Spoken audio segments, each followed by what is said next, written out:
welcome back to my channel. So today I just wanted to share with you a question I get asked all the time, which is where should I live? Should I live on campus, off campus, etc.? And I'm just going to share my experiences of where I've lived and some things that other people have shared with me. So let's get started. So basically you have two options of housing. You can either live on campus or off campus. And the options, if you choose to live on campus, are either living at what's called the LVR or the Commons. So the LVR is more of an apartment style living situation. You have a full kitchen, 2 bedrooms mostly, and the Commons is more like a university dorm style. And the people that mostly live in the Commons are undergraduate students, as opposed to chiropractic students mostly live in LVR. I don't know the exact cost of living in the LVR. I did reach out to one of my friends and she said it's like $780 per person per month, but don't quote me on that. Reach out to the university if you want specifics on that pricing and structure. I don't really know anything about the Commons. A lot of my friends didn't like living in LVR. They just had a lot of like either random little issues or they just didn't. They would much rather live off campus. That's what I've heard. I know some people really do enjoy living on campus just because it's super convenient. You just can walk to class, etc. It's really up to you. If you already kind of know that you're somebody that wants to get off campus and get some fresh air, and you really feel like leaving campus is like your space away from school, that's how I was. I already came into this program knowing that like I needed that space, and for me, traveling outside to my home helped me distinguish like school versus outside school. So it's really up to you. And then for places to live off campus, I've lived in probably like 4 or 5 different places. So the very first place I lived was called Element 41. It is right across the street from campus, and I lived there for about a year. To find my roommate, actually, because you guys always ask about how can I find roommates, etc., go on a Facebook group called Whitey Pages or Whitey Pages 2 and just post on there saying like, hey, I'm starting in blah, blah, blah, looking for a roommate. That's how I found my very first roommate, and that's how a lot of people find roommates. And they'll also post like looking for a roommate or looking for somebody to take over this lease, etc. So that's a good place to go find things like that. Back to Element 41. So I lived there for about a year. It was on the cheaper end of the spectrum, so the cost was less.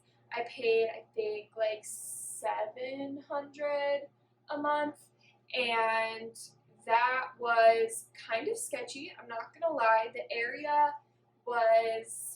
it was okay, but it definitely wasn't the safest, I felt.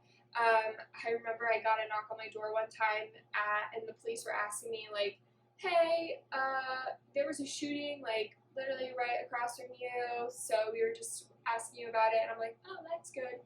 So not the safest, like if you're a female and you're trying to live alone or something, I really wouldn't recommend living there. I know some other friends that still live there and they love it. It's really close to campus, convenient, and it's cheaper cost living, so still an option to look into. So then after that, I actually moved in with my friend and her townhome, which I'll show you the general area of where it was, but you have to buy those townhomes. So sometimes you can find them for rent, like on a listing or something, but I just ended up moving in with her because for one, it was cheap and I needed somewhere to live last minute kind of. So I moved in there. I think I was there for like 6 months and I really enjoyed it. That was probably like 8 minutes from campus, so it's not a bad drive at all. And that area is like a pretty good area. I have another friend that lives over there, Jacob actually. You guys probably have seen him and Martinez in my last videos. So they live there and they like that area. It's not like super nice, but it's kind of residential, maybe on a little bit of a lower end scale spectrum of like, what do you call it? Freaking blanking. Lower income spectrum of that area. So next I moved over closer to, it's called like Vinings, Cumberland area. So first I moved to a place called Arlo Townhomes. They weren't bad. The only reason that we moved was ours flooded all the time and they were kind of older and renovated, so we were afraid of like mold and stuff in the buildings. But overall they weren't bad. They were a little bit like overpriced for what you were getting. But there is a place right next to the Arlo called Cortland Village, and that is nicer. It's on the higher like cost spectrum if you're looking at living there. Actually, it's like medium high. It's not super expensive, but more expensive.